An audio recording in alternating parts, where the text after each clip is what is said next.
Natural History Museum. They had a pterodactyl skeleton. You know what a pterodactyl looks like. Is that a bird? Yes. It's not a bird. It's a dinosaur. It's a But I dinosaur. personally never seen a pterodactyl flying in the sky. And Josh, move the thing on your thing. No, it looks like a Yu-Gi-Oh master. What am I trying to say? A monster? No, what's a Yu-Gi-Oh? A Digimon? It looks like a Digimon. But it's like grappling the ground like it wants to have babies with it. Anyway, this is What You Think. Today, we are going to get into the Van Meter monster. As you heard us discussing beforehand, this is a creature that kind of looks like a pterodactyl. We are the Midwest's drunkest paranormal podcast. I am here today with the ever so stanky Jason Smith. Dude, why is Isaac just like holding a thing of vodka out at me? The ever so drunky Isaac Sagafis. I thought he was going to take a sip. And the ever so sleepy Josh Quinn. I'm so sleepy. And make sure you're close to the mic, Josh, because this is What You Think, and people want to hear our opinions. Today, Iowa. We love our Iowa listeners. Dude, God bless the corn out there. Heck yeah. I just don't like how many questions I have already, and I can't ask them because I have to hear what Tyler says first. That's true. We take turns reading. Yeah, he might say stuff, but I don't know. That's true. That's true. This isn't what's your question. It's what Tyler said. Yeah. Wow. That was actually the realest thing he's ever said. He's a pretty real For guy. a guy from M State. Meshuggah. Yeah. What? I actually do play a lot of music in Meshuggah, so. That's how. Anyway, we're going to take everybody to the sleepy little town. Can I stop you before you continue here? I didn't even start. I would really appreciate it if every time you talk, you didn't tell us that you were taking us to Iowa. Can you next? I'm going to kidnap promise you. Me. I will kidnap you and bring you to Iowa. I will hog tie you and I'll feed you to the hogs out there. That the Iowa people allegedly have relations with. Just allegedly. promise me next time you bring me to your brother's house and we're all poor and drinking malt liquor on the table, that you will not invite me to Iowa. You will don't take have me to tell everybody to I'm poor. We're all poor. Take me to a more respectable place, brother. Okay. Every time I say Iowa, Isaac, you can think I'm saying Ashwaubenon. That's a nice place. I've never been there. That sounds dreamy. Cool. So in Ashwaubenon. Thank you. In Iowa. So we are about 3 minutes into this podcast, and you're probably wondering, what the hell are you guys drinking? Or talking about. We'll tell you a little later. Van Meter, Iowa. A quiet little town with a not-so-quiet past. In 1903, something strange flew into the town. Something big, something glowing, and something that made grown men grab their shotguns, their crucifixes, and fresh undies because they just shat themselves. Isaac, do you know anything about that? Which part, Tyler? We'll just say... We said no asking questions. Okay. So the Van Meter visitor. In September 1903, Van Meters are classic turn-of-the-century Iowa town. Brick buildings, horse-drawn wagons, and a population that, everybody knew everybody there. Everybody knew everybody's favorite type of corn. Johnny down the street, he likes popcorn. Jeffrey down the street, he likes cream corn. Who likes sweet corn on that street, Ty? John Free. Jeffrey Really? and Johnny's cousins. They ain't good at naming folk. No, a a lot of J names. Well, the water's tainted. It's true. What's that have to do with Jane? Listen, Jason. Oh! And Josh. Oh, man. I'm not from Iowa. What? Anywho, one night, a local businessman named U.G. Griffith saw a strange light hovering above the rooftops. It wasn't a lantern. It wasn't a star. It was a thing that was kind of moving around with a purpose. It zipped through the sky, landed on a building, zipped through the sky again, landed on another building. Griffith, being the very sensible man he was, what did he do, Isaac? Called the fuzz? He grabbed his gun and he fired at it. Like a true American hero. Like a true American hero. So, did he get it? So here's the thing. The light vanished, and he didn't see it the rest of the night. So he, chased it off? I wouldn't say that, because over the next few nights, more townsfolk reported the sightings. So the creature, we were talking about this, I think, at the beginning of the episode, or before the episode started. It basically looks like a winged beast, 8 to 9 feet tall, leathery wings, a horn on its head that glows like a miner's lamp. So when you said the light disappeared, that was its horn. That was his horn, yeah. So his horn glows like a miner's lamp is what people were saying. It's And the okay. horn is on its nose, not its head. I don't think it matters, but I think it's on his nose. Is Did it it on like his disappear sphincter? that quick, or can it like actually turn it on and off? Like that is terrifying. Not Jason's scared of the light. Rudolph. I'm scared of Santa Claus. Either way, so it basically looks like a giant pterodactyl with a light on his head. I Kind of mean, crazy. if I saw like some random Iowan with like wings that was glowing, I'd be like absolutely terrified out of my mind. I mean, was he a resident of Iowa? He's at least visiting. He's at least visiting. That's why he's the Van Meter visitor. So Dr. Alcott, not Dr. Wilcox, the town's physician, claims it broke into his office. No one knows who that is. Everybody knows Dr. Wilcox, Isaac. Let's be real. So it broke into Dr. Alcott's office, and what does he do? Try to get some fence. He No, he shot at shoots it. it, He Jason. shot at it. And guess what? Nothing happened. The bullets didn't even phase it. So this is the middle of the day. There's no light to go out. It gets weirder from there, though. So the creature went to the waterworks building. Josh. So I'm doing some side research here, and it says Dr. Wilcox was Alcott. was sleeping. Olcott Sure. actually slept in his office, and for some reason also had a repeating shotgun loaded with buckshot in there. I mean, That was normal back he was then. on pretty rough times. I mean, if he was sleeping in his office, he had to keep I mean, back then, I think everyone kind of... carried. But if he I miss unloaded a America. whole, It's not like it was that shotgun- far out of the if he wild unloaded a whole shotgun full of buckshot on this thing and it just flew away. Hey, That is terrifying. Have you ever shot a pterodactyl before? I Did not never think have. so. But either way, it gets weirder. That creature, it perched up on the town's waterworks building and it emitted a foul stench. So kind of like Isaac after a few bad beers, it just stunk up the whole town. And it was just screeching. It was just sitting up there screeching and farting like crazy. That Just sounds like ask when I our wake up. friends at the Rigby. Oh. They can tell you all about it. Shout out to the bona fide.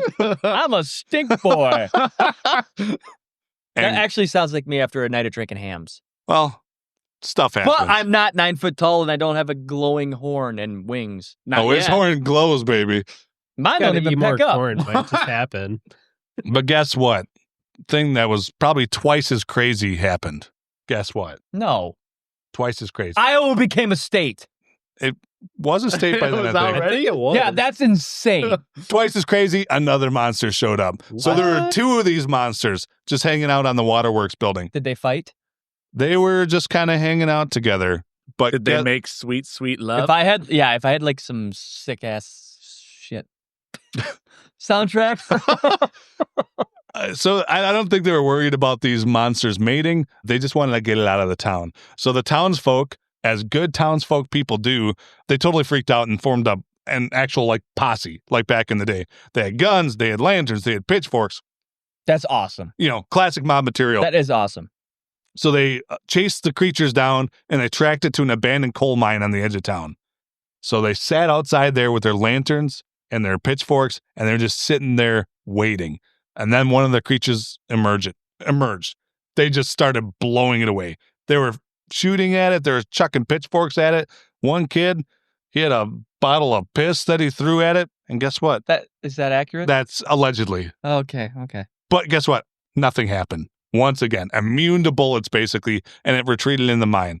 The posse then sealed the mine up. They didn't even want to deal with this anymore. So how many did they knew that when they were sealing it, it wasn't just like they went in that hole and there's the one hole. Because there's obviously more than one way out of the mine generally. I mean, it was, yeah. I mean, it was But it the says one. it seals it up. It sealed up the coal mine. So this might have been a mine with one entrance. You never know, though, where these things might have came from. But the crazy thing is they went over, there's no body, there's no blood, there's no way to explain this. But did they ever open them or go into the mine and try to find the body? So, Tell me more. we'll get there. I mean, so before we get there, there's different theories about what this thing might be. The cryptid theory, it's like, well, maybe it's a giant bat creature, which we know someone that has a bat creature story we'll probably get a story on. But Ty, there's more than one. Exactly. This other story that we might have later is about more than one bat creature. It could be a pterodactyl or a pterosaur-like creature. It could be something like the Jersey Devil. There's paranormal theories out there where it's like a ghost or interdimensional being. The glowing horn, maybe it's a warning for something that could happen. Scientific theory, that this town was just fueled by mass hysteria. There could have been ergotism or, a bad batch of moonshine. Basically, some people saw it and started getting everybody else riled up. Yeah, do they have reports on how many people saw it or whatever? I mean, it was the full town that joined the posse to chase this thing around. Big is this town? I don't have the stats on it. I know my stat man, Jason. Current population's like about 1,800. I That's really know what it was then. I mean, that's substantially larger than what we're used to growing up. Yeah, I mean, the thing is with this too. The first census from what year was this? 1903. So 1900 had 407, 1910 had 386 for census data. Okay. It went down after they seen these creatures. Yeah. These creatures made people leave. I would. So, I mean, the crazy thing is, though, after they sealed up this mine, the sightings completely stopped. Well, so I'm confused, Ty. I mean, I'm not confused, but is there any reports of these creatures, like, making any attacks on people or anything? Like, it never says anything about them doing anything aggressive. It just says they're seeing them, shooting at them, and it's not having any effect. But are they attacking? Are they doing anything? No, so it was basically flying around to different buildings. It broke into buildings, which people might get pissed at. But one of the biggest thing was like the stink. Everybody talks about how much it stunk. This is an X-Files episode. I wonder if they got that from this. Do you think so? Could be. I mean, this episode of X-Files? This is a pretty well-known story, but there are other stories about pterosaurs like thunderbirds or bat creatures, terrorizing places in the Midwest. Yeah, so are we sure this wasn't just the pig fumes getting to everybody? Maybe they ate too much corn. It was fermented. They were drunk. They fought it a little much. I mean, like I said, a lot of people think this might be a mass hysteria, but I mean, a lot of tourism happens in Van Meter now. So they have a Van Meter visitor day. There's a visitor crossing sign that they have on a road. They sell t-shirts there with the creature and the horn graphic. But yeah, I think it's kind of crazy that this whole town saw something and chased it around. And it kind of looks like things that have been described in other places in the world. It was in the Des Moines Register. So if you look at the newspaper from way back when, it was in that one and other local newspapers as being reported as being seen. It was also there for 5 days. I mean, that's a long time for a creature to just kind of be sitting around making a stink of things. Yeah. So, Isaac, what's your final take on the Van Meter visitor? I'm just, if you type in Van Meter, Iowa on Google and you look at images, it'll have one of this picture of it. It looks like a Digimon. It looks like it's shooting a laser beam out of its head, but I think it's like a narwhal. It's got like a horn right out of its forehead between its eyes. But I think, as far as the creature it's describing, we know pterodactyls are real. We see them in museums, right, Ty? Yeah. We have bones of them. History Museum. We have bones of them. So it's like, to say that they don't exist anymore, I mean, it should be feasible, but at the same time, to say that they don't exist at all, the fact that they did exist in history proves that why wouldn't they exist now? You know what I mean? And the fact that there's more than one, that totally makes sense. I think, So do you think this is a critter? Do you think this is an interdimensional being? No, I totally think it's just a regular animal. Just from here, just a prehistoric creature that's slipped through the cracks. So some sort of cryptid. I mean, we're discovering new species daily still, I mean, obviously this one's I feel like this one's huge though. Jason, what's your take? I feel like we'd have a hard time missing like a 7 to 9 foot. I think that all the time, Jason, corn, but especially in Iowa. I know the corn gets tall, but huge. The world's huge. But Iowa ain't that big and the corn ain't that tall. So like, how dare you say their corn's not that tall? They have the seriously, corn. Jason. They have really good corn. Why does he keep saying? So I mean, the other thing that's weird is that it did come from a cave. There are a lot of cave systems. Which is weird. What? No, it's not. Bats live in caves. But this was like a Isaac coal solved or clay it. mine. It's a giant bat. It's a giant cave bat that Jason, glows. Christian me as a doctor of cave research. Dr. Isaac of cave research.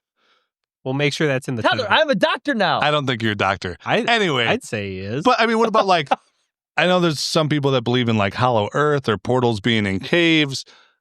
I'm gonna be honest. I mean, we're delving into other episodes where we know there's caves. This one is actually straight out of Scooby-Doo, but pterodactyl ghost. I feel like this is just mass hysteria. I don't agree with whatever he just said. Okay. I'm thinking pterodactyl ghost. I think other reports of ghost dinosaurs. The fact there's 2 of them, though. Like, did they see 2 of them together? Did you say that? There's 2 of them together, yeah. Okay, yeah, that's... I think it's some sort of critter. Yeah. I think it's... On Earth. Like, it's not... On Earth, yes. It might be interdimensional slipping through for a little while. But you think it's physical? Like, I think it's physical. You sure a little mold didn't get in the corn and it's just giving everyone ergot poisoning? Shart! No, I mean, the fact that it was seen... But it was seen over 5 days. And then once they sealed up the mine, it was never seen again. Kai, you addressed it. Mass hysteria. It could be. Exactly. They could have been... They had a bad batch of moonshine made by corn. Corn moonshine. That's true. Cornstein. I just made that up. Cornstein is not a thing, but... It's not going to stick. So I don't think we have a definite answer here. We're going to have to go to Iowa. We're going to have to go to Iowa. Jason, how far is Van Meter from here? It's on the other side of Iowa. Hey, but that's also by some other things we've had episodes about, so maybe we'll take a road trip. Really? Are you a listener in Van Meter? What do you think? We don't even care if you're a listener in Chattanooga, Tennessee. We're wondering what all you cute cats and kittens think. This is Ope What You Think. Crack open a cold one. Yeah, we actually, I don't know what he said, but we just don't care. Have a good night! Jason, wait, what's the fact check? Oh, no, it's 5 hours to Van Meter from Madison. 5 hours from Van Meter. Everything we research is 4 to 5 hours away. See you later.